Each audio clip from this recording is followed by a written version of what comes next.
Buenas tardes.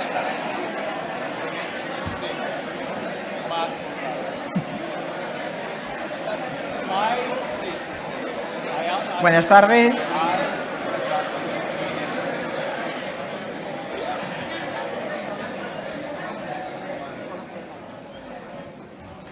Muy bien, qué disciplinados y disciplinadas nos estamos volviendo, qué bárbaro. Buenas tardes a todos y a todas.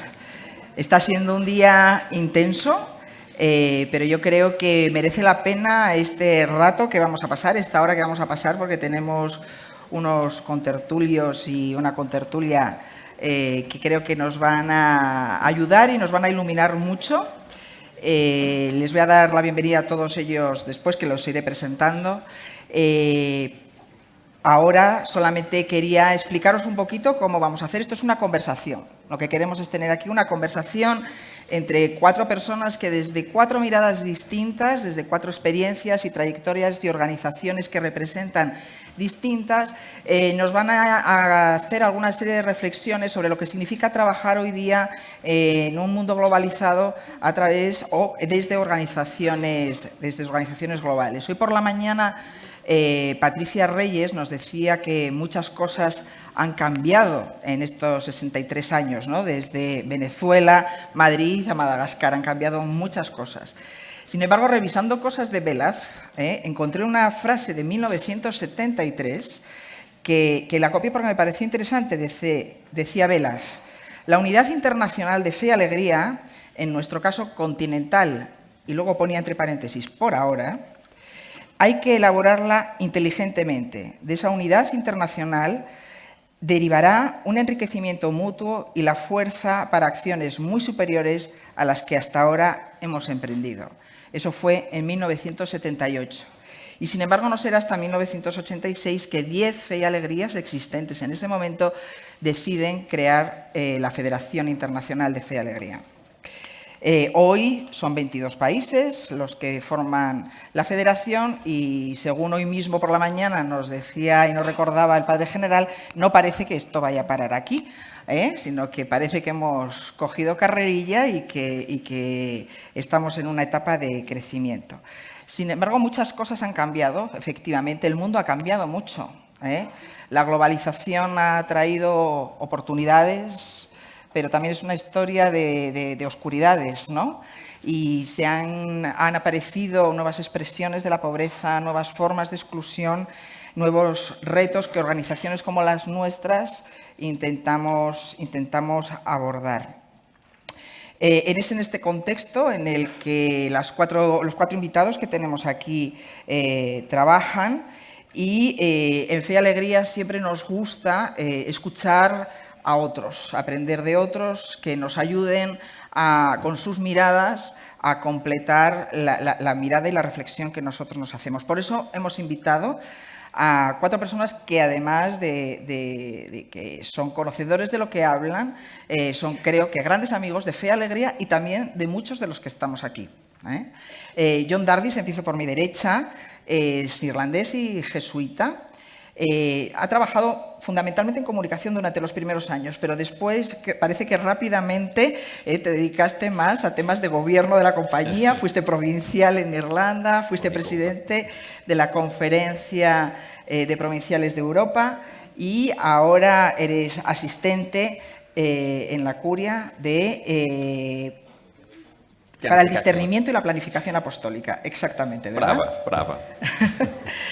Y además, algo que me sorprende un poquito, pero bueno, es que eres un gran jugador de rugby, me han dicho. Sí. Bueno, esperemos que no sea necesario hoy ningún tipo de maniobra. Siguiendo por la derecha está Sebastián Mora. Sebastián Mora es, creo que, gran conocido de muchísimas personas de las que estamos aquí.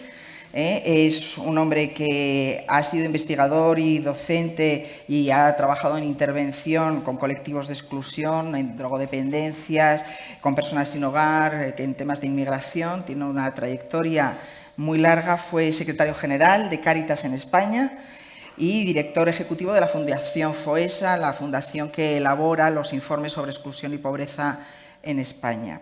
Actualmente trabaja en la Universidad Pontificia Comillas, pertenece al Consejo Asesor de la Cátedra de Refugiados en la universidad y da clase de ética, ¿no?, en el Máster de Cooperación Internacional.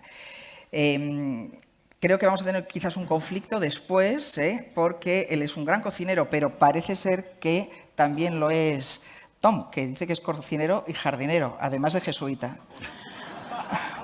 No sé en qué orden va todo, pero bueno. ¿Es cierto? Bueno, pues Tom en este momento es el director internacional del Servicio Jesuita Refugiado. Has trabajado mucho en pastoral y en trabajo social en diferentes puestos y diferentes zonas, y también fuiste presidente de la Conferencia de Estados Unidos en el mismo periodo, ¿no?, que coincidisteis John y tú. Y Pilar Orenes, a mi derecha, ella trabaja en Oxfam Intermón. Ella, desde muy jovencita, tenía una clara intención de enseñar, de dedicarse a la educación, estudió Geografía e Historia y, sin embargo, después de 2 años de trabajar en Volpa con alguna mala persona como Moncho, pues decidió que se quería dedicar al trabajo de la cooperación internacional, dio un giro y pasaste a trabajar ya en Intermón. Y hoy día eres directora adjunta y llevas la dirección de personas allí, ¿verdad? Y no cocino. No cocinas, pero parece ser que tienes otras habilidades como el teatro, ¿cierto? Bueno, teatrera. Muy bien. Bueno, pues vamos a intentar hacer una conversación, como os decía, una conversación entre nosotros, pero también abierta. De tal manera que a medida que vaya discurriendo por aquí la conversación, yo os pido que vayáis pensando qué posibles preguntas haréis y después Keegan y Leti, ojalá tengamos un tiempo para que con el micrófono podamos abrir para una conversación más amplia a todos y todas las que estamos aquí. ¿De acuerdo? Empezamos un poco tarde, vamos a acabar un poquito más tarde, pero con eso ya contábamos. Me gustaría empezar por aquí, por la derecha, John, ya que fui el primero con el que empecé a presentarte. Contigo. Tú tienes en este momento un puesto que te permite tener una visión muy global de la Compañía de Jesús.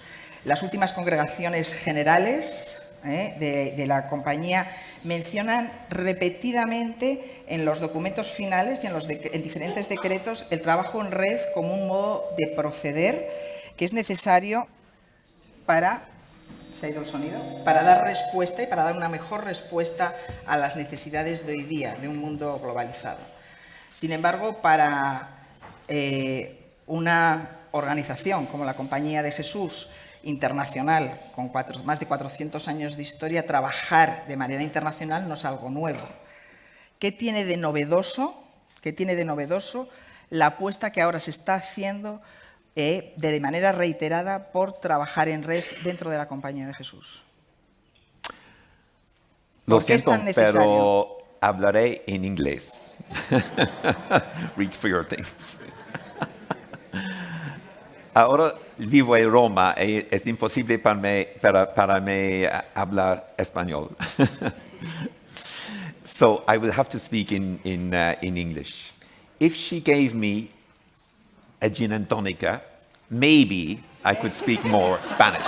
But she said no. Or an Irish coffee. Un café irlandés. Y después, además, no ahora. Y después, okay, después. So I'll try to be provocative because we don't have much time. And our world is in a very difficult space. The church has to change, and so does the Society of Jesus. Because as the slide shows, there are too many people who are really suffering. It's a real crisis. And sometimes I see in the church, and even in the society, there isn't sufficient awareness of this crisis, of the urgency, of the need to change the church structures and the ways of proceeding. So I'm really pleased to see in Fe y Alegría here people from, I see Chooks from from Nigeria, from Africa. Franck is there from Brussels. The international dimension coming ever more strongly.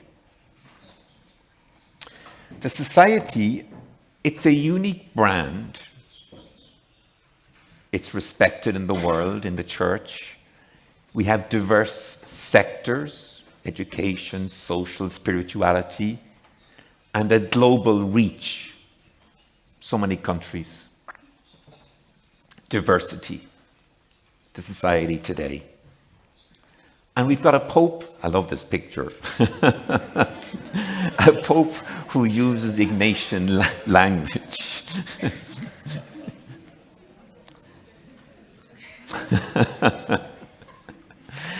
So I really like that.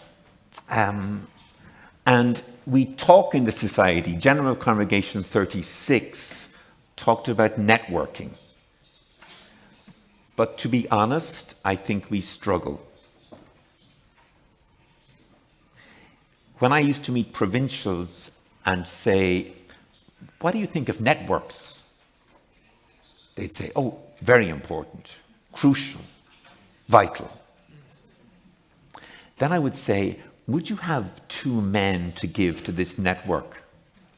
Oh no, they're far too important on the local ground. So we struggle because everything is focused in the provinces, the Spanish province, the Irish province, the Gujarat province, the province of Zambia, Malawi. There are no resources for networks. So we're in this middle period. We realize, oh, we have to collaborate. But the resources, the men and the money are locally in the provinces. So part of my job is to think about how to change that. It's not easy. I mean, Tom, you're trying to do fundraising for the Jesuit Refugee Service.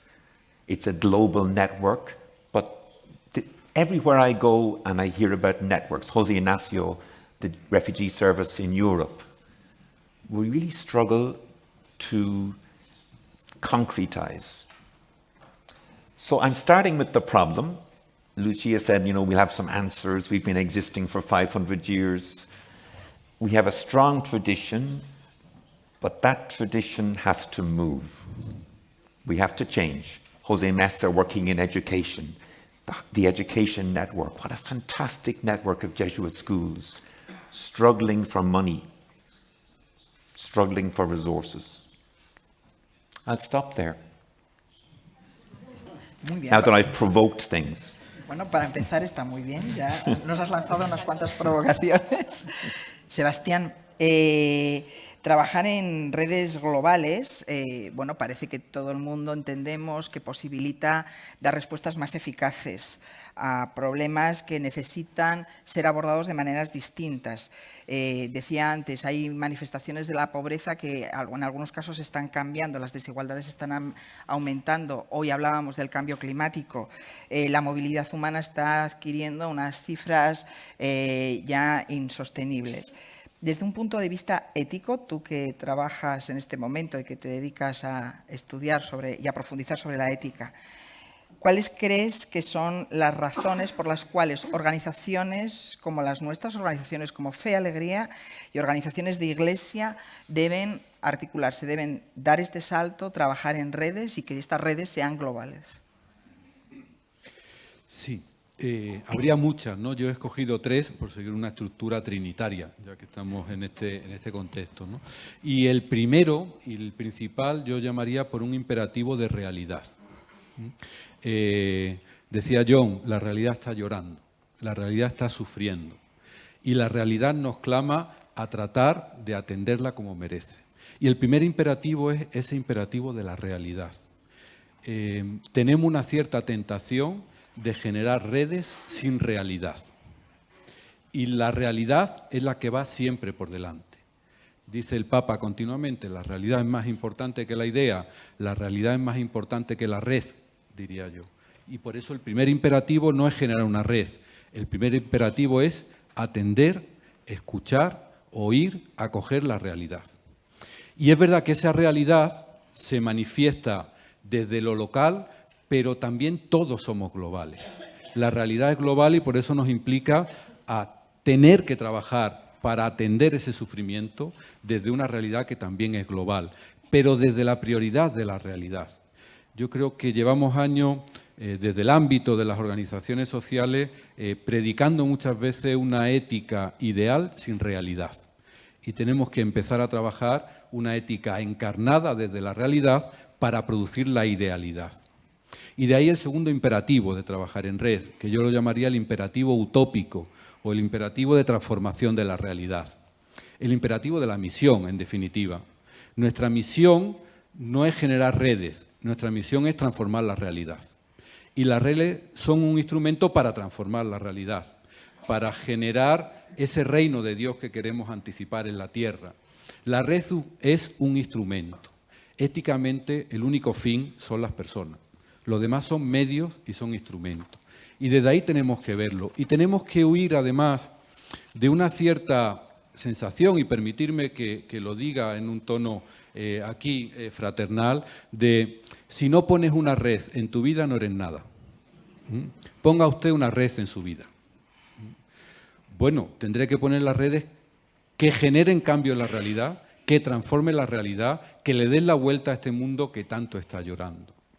Y en segundo lugar, yo creo que este imperativo utópico también nos lleva a huir de una cierta tentación estética de las redes.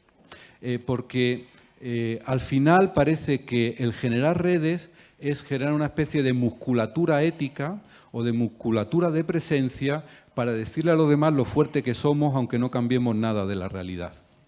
Muchas veces en el ámbito de las organizaciones yo creo que nos define una frase que he repetido mucho, que somos los mejores y nos caracteriza la humildad.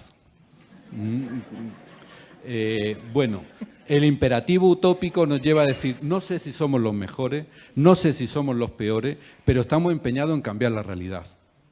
Y ese es un imperativo claro, el imperativo utópico. Hay muchas redes que mantienen lo mismo, hablan de lo mismo, en el mismo lenguaje, para mantener lo mismo. Y son muy globales. Si perdemos el imperativo de que las redes están en función de la misión, transformar la realidad, estamos perdiendo la perspectiva. Por eso, éticamente, el imperativo de realidad nos lleva al imperativo de transformación de la realidad. Y en último lugar, y en este contexto no podía faltar, es el imperativo teologal. Nosotros creemos en un Dios trinitario que se ha derramado al mundo para su salvación. Y las redes tienen que ser estructuras de derrame, estructuras de esparcimiento por la realidad de esa novedad que decimos anunciar. Si nuestro Dios es un Dios que se derrama, nosotros tenemos que generar redes que se derramen para transformar la realidad y que se derramen desde la realidad y no desde una idea que yo tengo de la realidad. El ver que el mundo sufre nos lleva a intentar transformarlo desde la dinámica trinitaria que nos lleva a derramarnos en los demás. Imperativo de realidad, utópico y teologal. Creo que ya nos has dado unos cuantos tuits hoy. Pilar, Intermón Oxfam pertenece a la Confederación de Oxfam desde hace muchos años. Hoy creo que reúne 20 organizaciones y que estáis presentes más o menos en 90 países. Sois una gran red, ¿no? Y entiendo que la apuesta por el trabajo en red que habéis hecho y para el abordaje de manera global es por una clara opción de ser más eficaces en vuestra misión. Tú llevas muchos años ya en Intermón. Desde esta experiencia que tienes, ¿qué aprendizajes podrías compartir? Alguno, que supongo que entiendo que tendrás muchísimos, pero claramente, compártenos por favor algún aprendizaje que hayas tenido. Seleccionar alguna cosa que pienses que puede ser, tú que nos conoces bien, especialmente interesante para nosotros y quizás no solo de las buenas cosas, porque hay veces que de los errores aprendemos también mucho y crecemos, ¿no? ¿Cómo crees que nos podrías intentar iluminar? Bueno, esto es un poco así retador lo de iluminar, pero sí compartir experiencia, dejadme que dé gracias y que reconozca. Si estoy aquí y estoy hablando de esto, es por la experiencia transformadora del voluntariado internacional que se me ofreció en su momento. Y yo creo que yo eso necesitaba también decirlo porque sí me siento muy, muy en casa, ¿no? Y eso es parte también de crear esa red, ¿no? De cómo vamos salpicando, cómo vamos fortaleciéndonos, ¿no? Oxfam Internacional, Intermón es Intermón antes de ser Oxfam y muchos lo sabéis, ¿no? 60 años de historia, creada por los jesuitas, por la Compañía de Jesús, y en un momento dado, con esa vocación de internacionalidad, busca una red, ¿no? Para dar ese salto, ¿no? Y Oxfam se la ofrece. Yo llevo 18 años en esta organización, entré como Intermón y ahora pues soy Oxfam Intermón, ¿no? Y soy una persona convencida del trabajo con otros y con algunos de aquí también hemos compartido redes en el ámbito de las coordinadoras, etcétera, ¿no? Pero es difícil trabajar en red, es muy ilusionante, tiene mucho valor, pero es muy difícil, ¿no? Me recuerda ¿no? El proverbio de si quieres ir rápido, ve solo, y si quieres, ¿no? Si vas acompañado, vas a llegar más lejos, ¿no? Y el mundo es muy rápido, y entonces el mundo a veces no lo favorece, ¿no? Porque al final lo que necesitas es soluciones rápidas y consensuar y ponerte de acuerdo. Con lo cual, a veces tienes muchas razones para no juntarte, aunque parezca aquí rompiendo esquemas, ¿no? Pero a veces es tan difícil que dices tira ya, ¿no? Y yo soy una convencida. Los aprendizajes que nosotros hemos tenido en estos años, que son años de construcción, que van más allá de una red, ha sido, bueno, primero, fortalezcámonos en lo que nos une. Eso es muy básico, ¿no? Pero cuando empiezas a trabajar y a querer trabajar con otros, resulta que solo recuerdas las diferencias. Esto va a ser imposible, este es demasiado grande, este es demasiado pequeño, este tiene una cultura anglosajona, esta es africana, ¿no? Tienes claro que te juntas con lo que te une, pero cuando empiezas a funcionar y empiezas a ver dificultades, pones más en valor lo que te separa, ¿no? Entonces, para mí, lo que te une es lo inspirador, es el motor, es lo que te hace crecer. Ahora, lo que te separa es también, ¿no? Lo que te enriquece, ¿no? Entonces es para mí también un aprendizaje. No lo quites de esa construcción, no te quedes solamente en lo común. Lo otro es curioséalo porque es lo que te va a aportar, ¿no? Lo que de repente, ¿no? Cuando empieza tu proceso de deconstrucción para construirte en otra cosa, ¿no? Cuando trabajas en red, y para mí eso es importante. Construye primero la confianza, ¿no? Para trabajar en red, ¿no? Empezamos a construir cosas y proyectos y campañas, etcétera, ¿no? Y es lento, porque quieres estar en todos los grupos, porque en todos los grupos y todos los espacios tienes que defender tu idea. Invierte en confianza, invierte en creerte, ¿no? que hay en eso que te une, ¿no? Y que el otro es parte también de tu propia realidad, ¿no? Entonces, para mí, si ahora tuviera que empezar muchas cosas de nuevo, en poner rostros, en poner caras, en poner que las organizaciones son personas, no teorías, ¿no? Porque para acercarte a ellos, ¿no? Asume riesgos, porque si inviertes mucho en confianza y en construcciones y en papeles y en principios y en estrategias, no avanzarás nunca.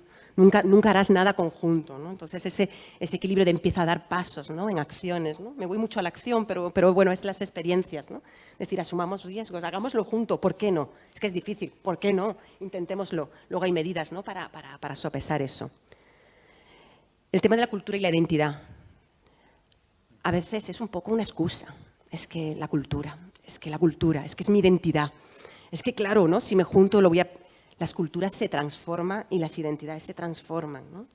Y hoy yo, con todo lo Intermón que soy, no entiendo ese Intermón sin Oxfam Intermón, porque ha ido creciendo a la vez que yo he ido creciendo, ¿no? Entonces, sin miedo a transformar cultura.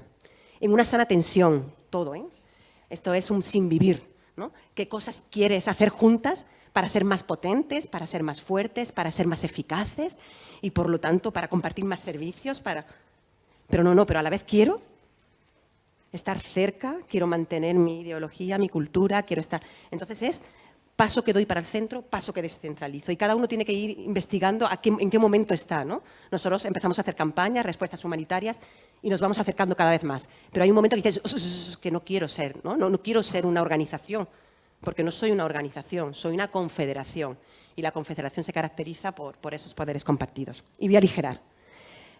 En todos los niveles, ¿no? Las redes no se construyen desde las cúpulas y de las partes arriba, ¿no? Sino desde el día a día, desde los que están en los países, en las bases, etc.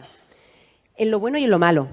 Las redes están estupendas cuando construimos y cuando tenemos victorias y cuando hemos hecho la campaña y cuando hemos sido oídos.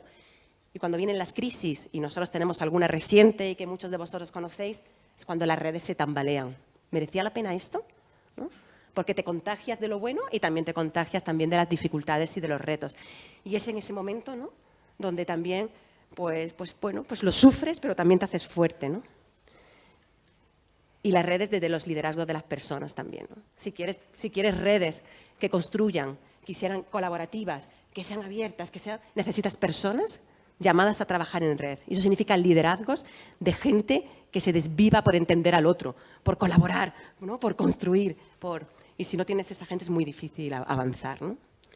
Y esos son algunos de los aprendizajes. Bueno, algunos que nos has dado mucha materia. Yo quizás alguna persona dentro de las preguntas querrá abundar en alguna cosa más de las que has dado.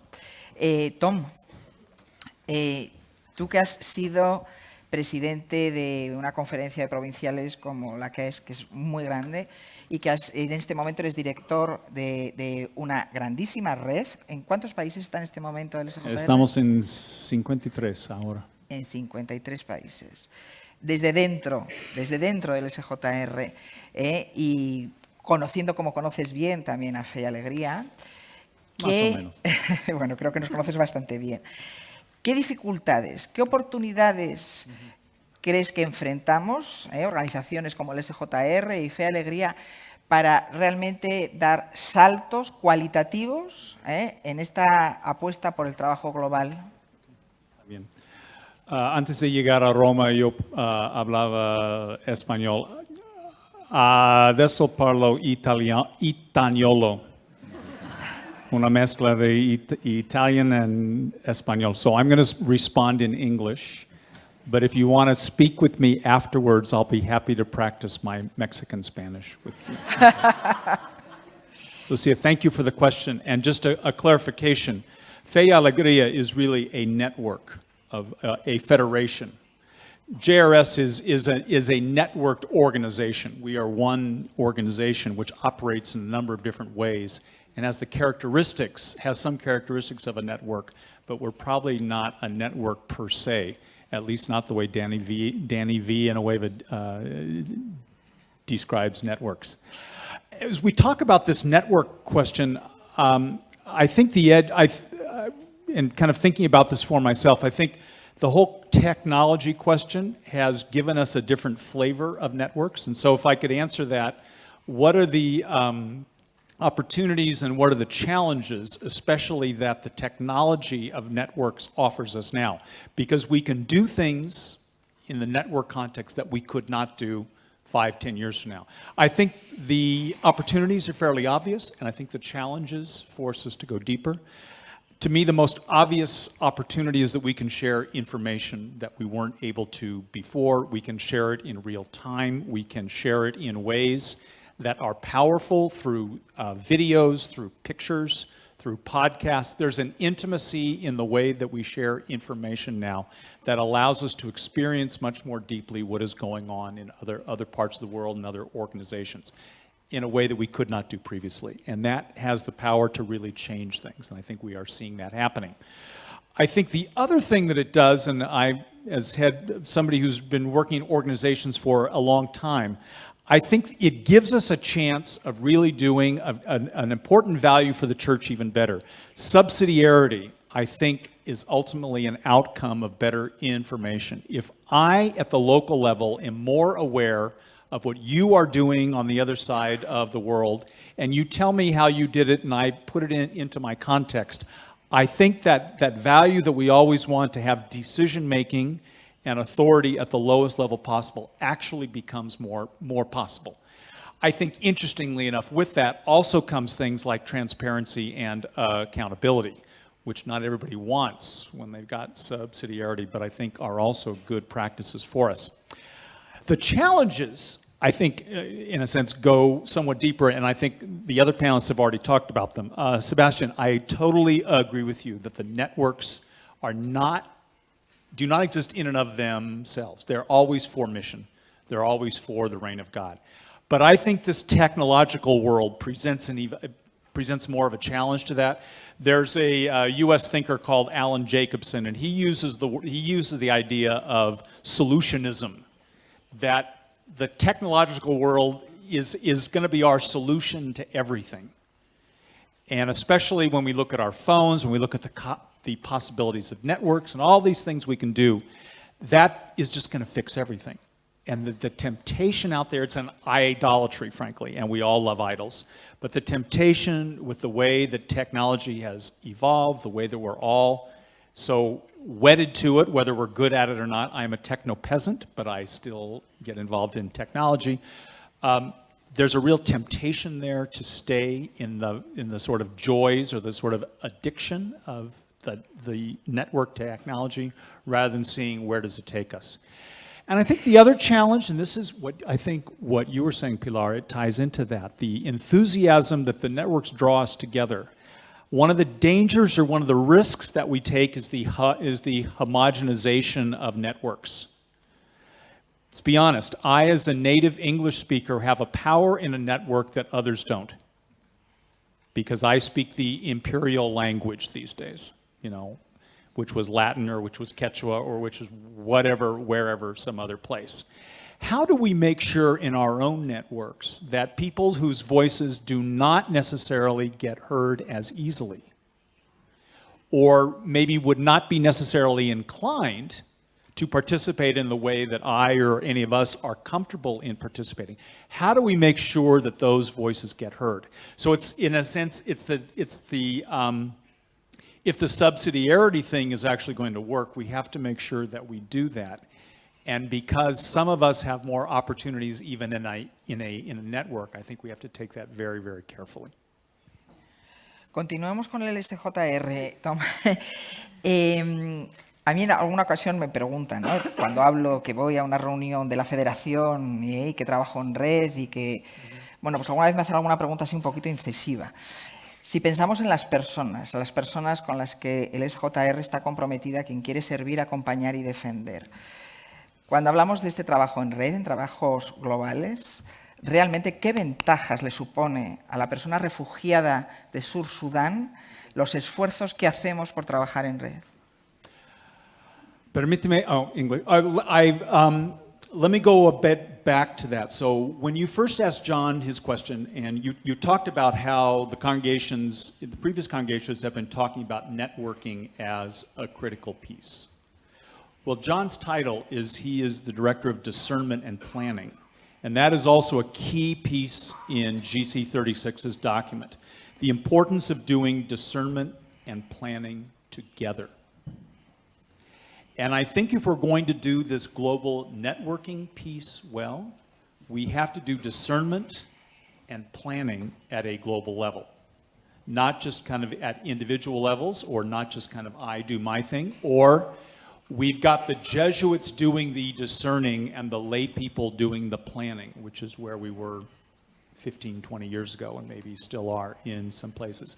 I think this whole capacity to say what can our networks do in and of themselves and what can our networks do together has to be a very intentional process that is fundamentally led by the Spirit. And she helps those who help themselves. So we have to do the planning that gets us to where we are being guided. So in that context, I really think we have to take seriously that we can organize this networking world. The technological world offers us ways to organize ourselves that we did not have 5 years ago, 10 years ago, further back. JRS, like many organizations, is in the midst of what we're calling an institutional strengthening process to see what are we being called to be most effective to serve people in South Sudan, for example. And I'm not convinced, in fact, I don't think the structures that we need to be moving towards are the ones that best worked 10 years ago, 20 years ago, even though they are the most comfortable. So interestingly enough, just in terms of JRS and Fe Alegria, two things immediately come to mind. One is for the first, I'm sure it's been said previously, but it's the first time that I've been in a context where Fe Alegria, I think it was Luisa who mentioned it earlier today, specifically talked about Fe Alegria educating migrant children. I'm sure that's always been going on, but it's clearly part of the world that you're working in. Certainly in Africa, a lot of we wind up working with internally displaced children. So there's a real commonality there in terms of some of the background and needs of the young people that we're working with. And frankly, we are educators. Faye Allegri is explicitly educator. If you look at our annual report, our largest intervention is education by far. So how do I see us, or what are the possibilities that might come of our, in a sense, looking at how we discern and plan our networks going into the future? I think these are fairly obvious, but if we bring them to light, then we can say, well, how do we get from the words to an actual sense of action?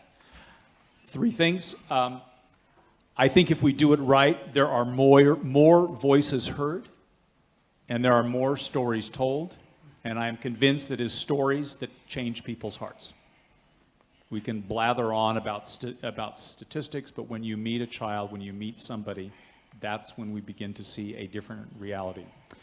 I think back to my first point, I think better networking will lead to a better sharing of resources, whether those be knowledge, whether those be spiritual resources, whether those be financial resources.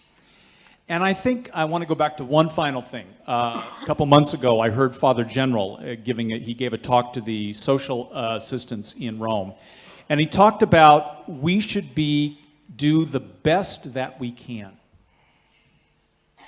Not the best. We get into this modest thing. We're all going to work harder and harder and harder. He didn't say we have to be the best. I think that the opportunity for us is to be the best that we can at what we are. And I think if we take this discernment and planning seriously in terms of what networks offer us, we can be the best that we can. There may be others who might do some parts of what we do better, but we can be the best that we can. Ahí queda eso. Muy. Pilar, hemos hablado de ventajas, de oportunidades, de dificultades. Por favor. Hemos hablado de aprendizajes. Me gustaría que fuéramos y que hiciéramos un ejercicio un poquito mayor de concreción y que nos compartieras en qué medida Intermón Oxfam puede decir hoy que ha hecho cosas que sola no habría podido hacer, o que el hecho de haberse integrado a la Confederación y formar parte de la Confederación te posibilita hacer. Vela siempre nos invitaba a ir siempre más lejos y más alto. Ustedes en Intermón Oxfam pueden decir que gracias a la Confederación hay espacios, hay cosas que han ido más lejos y más alto. Tengo que decirte que pensé ayer mucho sobre esta pregunta, ¿no? Le decía, y me retaba, ¿no? Y pensaba, ¿esto cómo lo hubiéramos hecho si no? Esto, y no sabía, me costaba trabajo decir, esto no lo hubiéramos hecho. Lo que tenía claro es que lo hubiéramos hecho diferente, de otra manera, con otros aliados. Hubiéramos tenido otro abordaje, ¿no? Pero algo de que jamás hubiéramos podido hacer, me costaba trabajo identificarlo, ¿no? O sea, para mí el trabajo y hablo de la experiencia de Oxfam, ¿no? Donde una apuesta por el trabajo en red es una apuesta internacional, es situarse como red dentro de muchas redes y decir cuál es el valor que queremos que tenga Oxfam frente a otras organizaciones que tienen un objetivo similar de construir un futuro sin pobreza. Pero nosotros, ¿qué podemos hacer? Que lo hagan otras. Y es en ese grado de red internacional donde me sitúo, que es el salto que ha dado Intermón a ser Oxfam, ¿no? Y ahí es donde me afloran, ¿no? No son tanto hechos diferentes, sino manera de hacerlas diferentes, ¿no? Por ejemplo, organizaciones como nosotros, ¿no? Que trabajamos en las causas, ¿no? Y por las causas, no solamente acabamos, pues cuando trabajas en una red internacional te permite afrontarla en toda esa cadena, ¿no? de qué genera pobreza, no solo con el trabajo directo, sino también esa reflexión de hay un problema, hay una educación, hay un problema porque no hay presupuesto, pero no hay ¿por qué no hay presupuesto? Porque no hay ingresos, porque no hay ingresos, porque hay fiscalidad.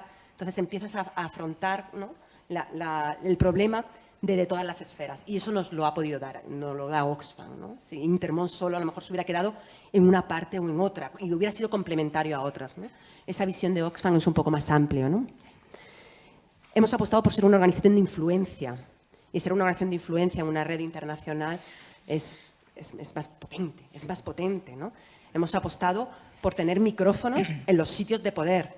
Luego bajaremos para saber, ¿no?, la voz del pobre y el empobrecido y lo que tenemos que decir. Pero hemos apostado para tener un micrófono en Naciones Unidas en un momento dado o en Davos en enero. Y eso te lo da Oxfam Internacional también, ¿no? Hemos apostado por decir cosas que pican de alguna gente que tiene mucho poder, ¿no? Hemos apostado por hablar en España del IBEX 35 o hemos apostado por hablar de cómo las empresas farmacéuticas están condicionando gobiernos en América. Y eso, para decir eso, si eres una red, lo dices con más soltura y te escuchan más los medios de comunicación que si eres más pequeñito, ¿no? Hemos apostado por incorporar ese sur con mayúsculas y ser una red global. Intermón lo hubiera podido hacer, pero nos hubiera costado más salir del esquema, ¿no?, de una organización del norte que trabaja con organizaciones socias, ¿no?, que escucha, ¿no? Bueno, pues una red donde podemos hoy hablar con Oxfam México, Oxfam Colombia, Oxfam Turquía, Oxfam Sudáfrica y también con aspiraciones de crecimiento, de que esos 20 afiliados sean mucho más afiliados y con mucha más presencia, para hablar en horizontal, ¿no?, como afiliados con el mismo poder y un poder distribuido porque es una red en diferentes sitios, ¿no? Es una cosa curiosa que también ayer pensaba, digo, justo en un momento de mayor, ¿no?, internacionalidad es cuando Oxfam Intermón empieza también a trabajar más en lo local. Empieza a trabajar con organizaciones que trabajan violencias machistas o empieza a hablar de las situaciones precarias laborales de las mujeres en España esta semana, ¿no? Y digo, ¿y eso nos lo ha dado la red?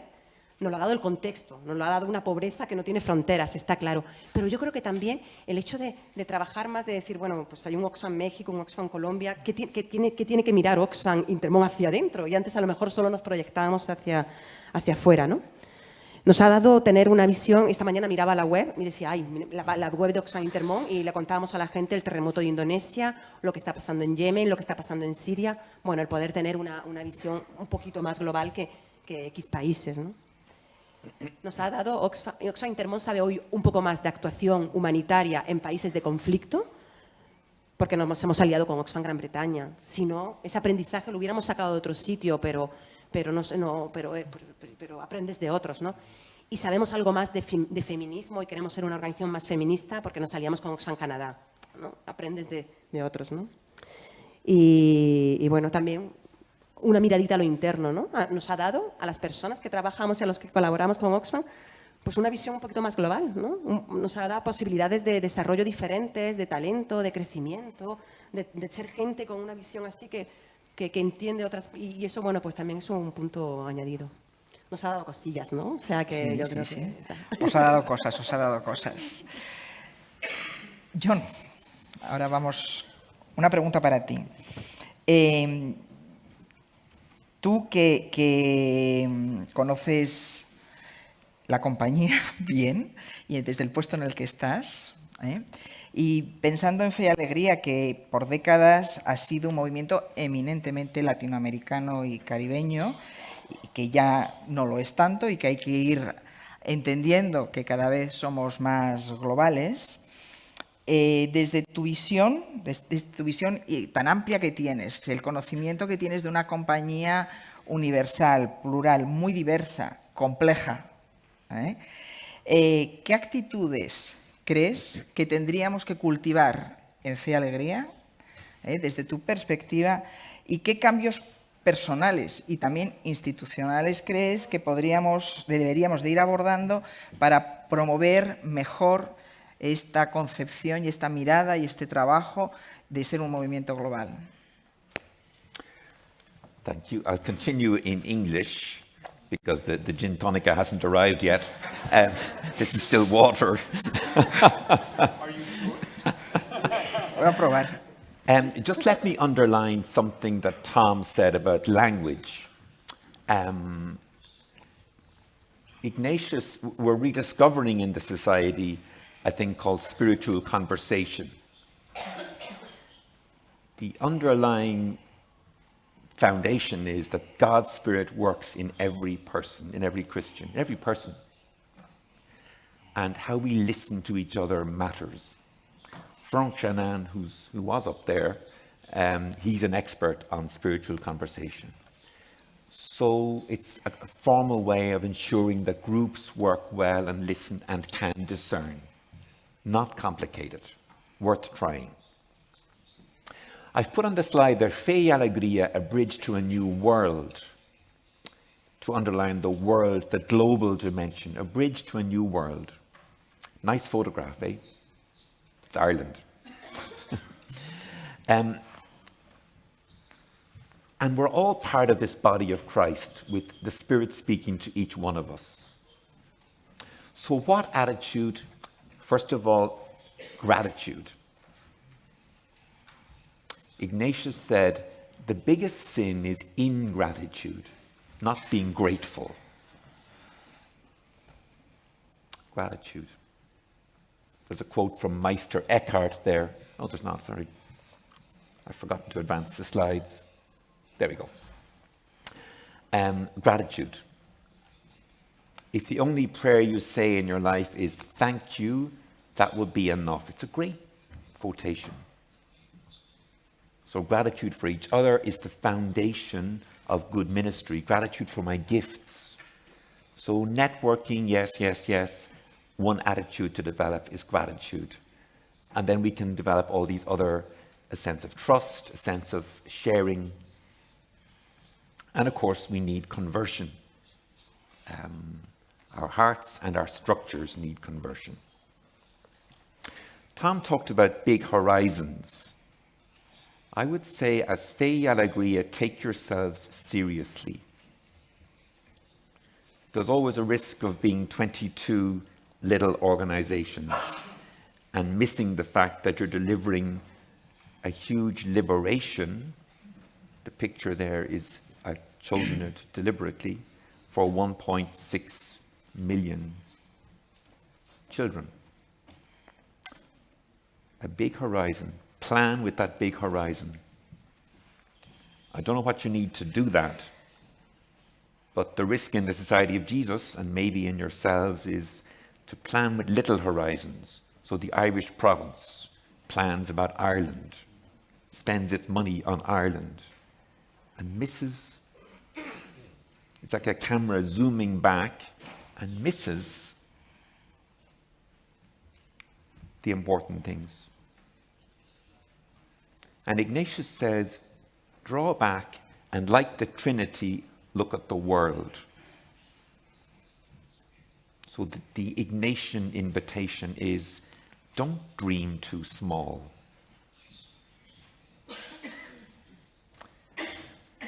Jesuit vocations. You can't give your life for a small dream. So is the Society of Jesus dreaming enough? So I've developed, there's a thing about your image of yourselves. That's obviously a lighthouse. That's kind of Fe y Alegría. A lighthouse, shining light, helping people, liberating dark corners. It's a good image. How could it be a bad image? Or what kind of problem might it have?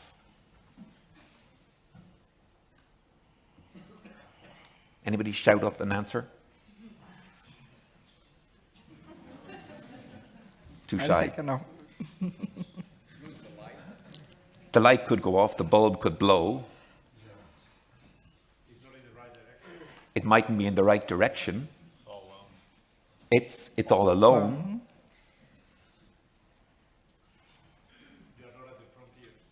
It mightn't be at a frontier. The ships might change, the Panama Canal could be built, and it's stuck there. Different image. Less heavy. Maybe torches can go in groups. More flexible. So what image do you have of yourselves? I've given 8 indicators. We won't get through them all because Lucia will kill me. How do I go back?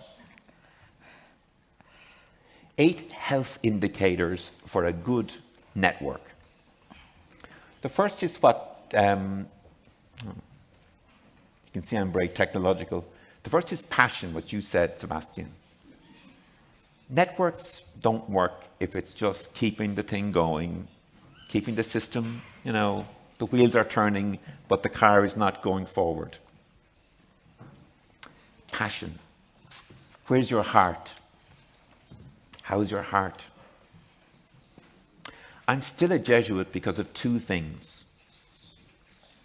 When I was 17, I had a very strong faith experience at Mass. Just at a Mass one Sunday, really feeling God touched me and changed me and called me. And any time I tried to leave, it happened again. But the second is I worked in a prison for a while in Canada. And I went there scared of prisoners being tough and angry and pushing me away. And I met vulnerability. People who'd never been listened to. So why I'm still a Jesuit and a priest is those two things. It keeps my passion going. What keeps your passion alive? Networks will continue if the people are passionate. And then the global local thing. How do you avoid over-centralizing, but how do you avoid over-localizing? And that has to move. It's like a slider. It's like a polarity, global, local. Where are you on that scale? And it'll be right to be in the middle this year, and in 5 years, it might have to move. There can be ideologies that you have to avoid. That's too centralizing. Or that's too localizing and devolved. Avoid those ideologies. You need a structure that works to serve the mission. And be careful about ideologies of centralizing or localizing. Think of the slider moving depending on the needs. Does that make sense? Yeah. Bringing liberation. That's a health indicator. Can you liberate people? Are you bringing liberation? So many ideologies. I shop, therefore I am. Consumerism. All those ideologies that almost destroyed Europe in the 20th century. They were thinking ideologies. They were messages that were wrong, but that persuaded millions of people, and they died. What are today's ideologies? Whether it's Duterte in the Philippines, or Maduro, or Trump, or people in Europe. Can your students smell ideologies and say no? That's discernment. That's a health indicator of how effective your network is. Danny talks about KPIs? Key performance indicators. He loves these things. These are kind of key mission indicators. And the exercises. I keep saying to Jesuits, are our retreat houses giving 8-day retreats that liberate? This is important. Tackling tough issues. The General mentioned it today, safeguarding. I've heard people say, well, our cultures are different. No culture should tolerate the abuse of children. The Society is starting a new project, a 3-year project, with a Jesuit who will be in charge of it, to ensure there are protocols, that they're implemented, and that children are safe. Can Fé y Alegría tackle those tough issues that are difficult? And can you help each other? I worked in this issue for 10 years in Ireland, in the media, for the church. It was an awful frontier. I suffered so much trying to help the church tackle that issue. So can Fé y Alegría tackle those issues? Should I finish? I'll give her the slides. What else was there? Yeah, support for each other. Finish on a positive note. Gracias. Yeah, support for each other. You're great. Thank you. Gracias, John. Bueno, antes de pasar, de dejar abiertos los micrófonos para todos vosotros, id pensando ya qué pregunta queréis hacer, le pedí a Sebas un ejercicio no fácil, de ser muy sintético. Dije, a ver, intenta ser muy sintético y, por favor, piensa en 3, 4, 5, no sé, o las que tú consideres, que sean las claves necesarias para que una organización como la nuestra apueste definitivamente por este trabajo global y esta mirada global. Bueno, sintético y Sebas, un poco contradictorio, pero yo lo voy a intentar, a ver, la primera, yo creo, y lo decía Tom, no podemos perder de vista que lo fundamental de una red es ser un espacio de interacción humana. No es un espacio de logros, no es un espacio de tecnologías, no es un espacio de incidencia, sino que es un espacio de interacción humana. Y desde la interacción humana surge el uso de las tecnologías, surge la incidencia, surge los programas, surge la planificación. En un mundo que se declara transhumano, que se declara poshumano, que se declara virtual como una de las grandes oportunidades, rescatar las redes como espacio de interacción humana. Me parece clave, absolutamente clave. Y la tentación, como decía Tom, es grande. Dice Chulhan, un filósofo que se ha hecho muy famoso ahora, que los espacios reticulares muchas veces son congregaciones sin alma, unión sin corazón. Nosotros tenemos que ser un corazón unido, un alma en comunión, pero no simplemente una red sin alma. En segundo lugar, yo creo que tiene que ser un espacio de pluralidad. Pluralidad. En la Iglesia nos falta pluralidad. En la Iglesia nos falta escuchar a otros. En la Iglesia nos falta juntarnos con otros. En la Iglesia nos falta pelearnos amablemente con otros. En la Iglesia nos falta exponernos a otros. Nos decimos plurales siendo tremendamente iguales. Le llamamos a cualquier cosa pluralidad, cuando somos bastante iguales. Celebramos el narcisismo de lo idéntico y no el riesgo de lo plural. Y una red tiene que ser plural, tiene que ser abierta. Tendrá que tener su énfasis, su energía en remar hacia adentro para consolidar. Pero especialmente una red tiene que ser un espacio de apertura a lo totalmente otro.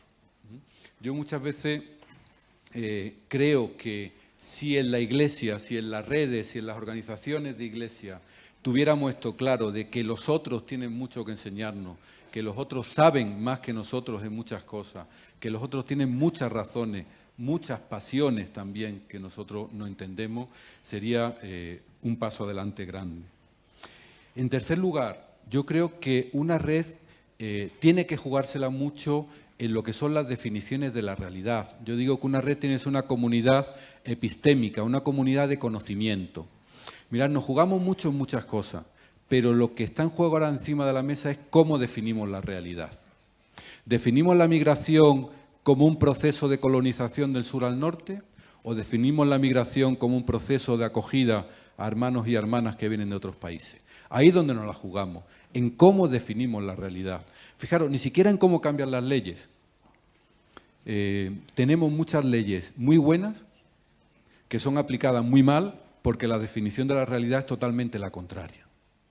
Y ahí tenemos que jugárnoslas de verdad, en cómo, y ahí puede haber red con universidad, puede haber red con otros gabinetes, con otras organizaciones, cómo definimos la realidad. Porque el futuro no lo jugamos en cómo definimos la realidad. No nos lo vamos a jugar en tal o cual presencia, en tal o cual sitio, sino en cómo definimos la realidad. Y igual para eso hay que estar en cual o tal sitio. Y por último, por tratar de ser sintético, una red en nuestro contexto, en otros contextos iría a contrapelo, tiene que ser una red de los últimos y para los últimos. Fijaros, llevamos todo el día hablando, me voy a meter ahora a compilar un poco para dar vidilla, pero esta mañana también hemos hablado mucho del tema de la incidencia política. Fijaros, tenemos en la mente muy metido que la incidencia política consiste en ir a donde están los poderosos para que nos escuchen y cambien algo. La gran incidencia política que tendríamos que tener en nuestras redes es cómo generamos política desde abajo. No cómo cambiamos el poder, sino cómo empoderamos a los sin poder. Porque el orden de los factores altera el producto. No primero tenemos que ir a donde los poderosos para luego preguntar a los de abajo, sino cómo podrán ir los de abajo a donde están los poderosos. Es una inversión epistemológica radical y dedicamos más energías a estar en los espacios que a hacer desde abajo política. Porque política no es solo ir a los lugares de la administración de la política, sino generar polis, generar comunidad, generar ideas, generar valores, generar de alguna forma esos procesos de liberación que serán colectivos o no serán. Yo creo que el ser espacio de interacción humana, el ser espacio de pluralidad, el ser comunidad que define la realidad y el ser espacio de los últimos para los últimos. Fijaros, esta mañana cuando yo escuchaba a Ana Millán, la que ha hablado de Accenture, hablaba del tema de la realidad virtual para, de alguna forma, hacer un training, una formación para el empleo de las camareras de hotel. ¿Sabéis qué estaba pensando yo en ese momento? ¿Y no podríamos hacer una realidad virtual para que las Kellys, las camareras de hotel, que están saliendo a la calle y luchando por sus derechos, porque estamos enseñándolas con realidad virtual a unas condiciones laborales indecentes? No existirá una realidad...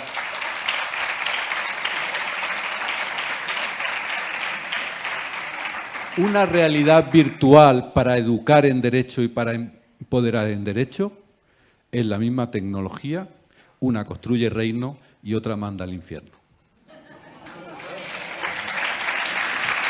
Muchas gracias, Sebas.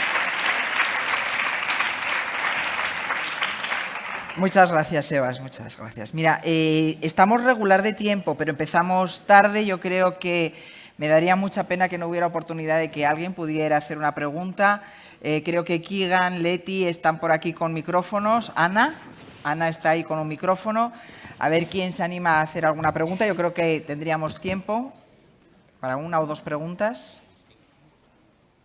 Gustavo está por ahí y Ana por ahí. Agustín.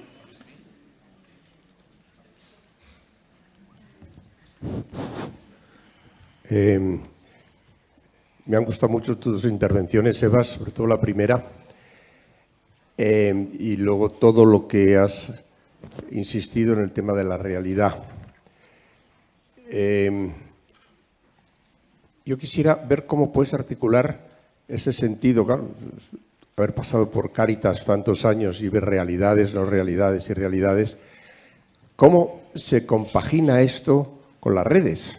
Porque podría entenderse, que supongo que no es tu intención, como una crítica a hablar tanto de redes y descuidar algo más el concepto de realidad.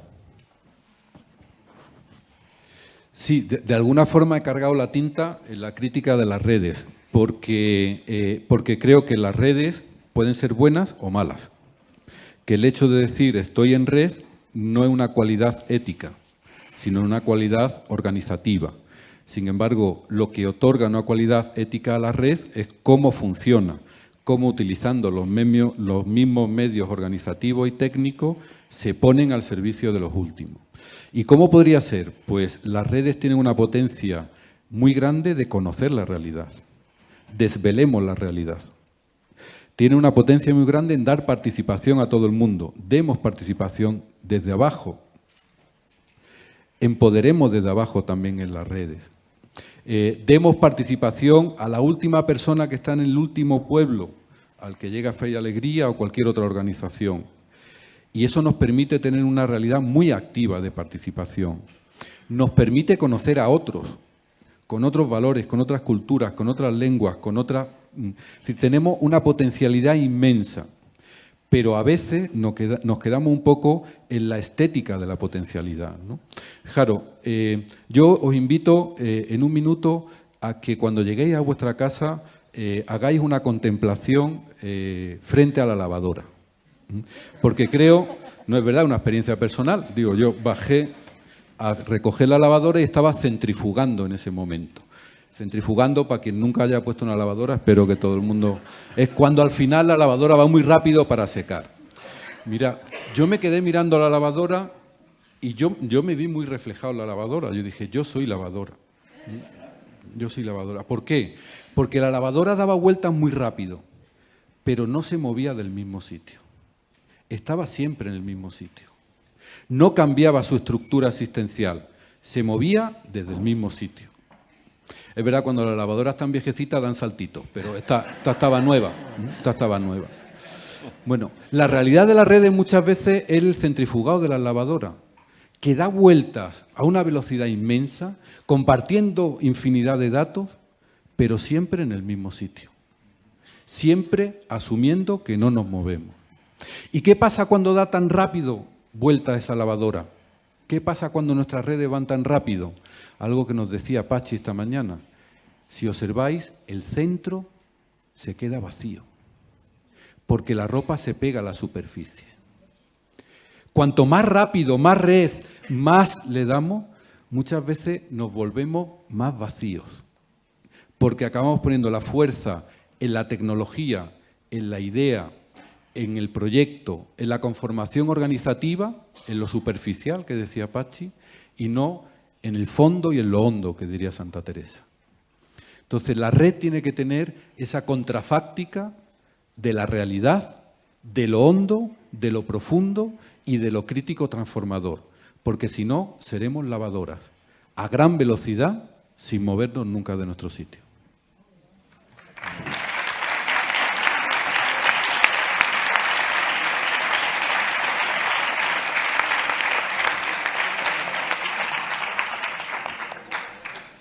Bueno, ahora sí creo que, no sé si habría tiempo, pero que ¿hay alguna pregunta más? ¿Una solo? Si no, con esto ya cerraríamos. Bueno, entonces ya vamos mal de tiempo. Yo de verdad quiero agradeceros muchísimo a los cuatro este tiempo. Creo que nos habéis dejado muchas cosas para pensar, muchas cosas para reflexionar, y les pido un gran aplauso para los cuatro.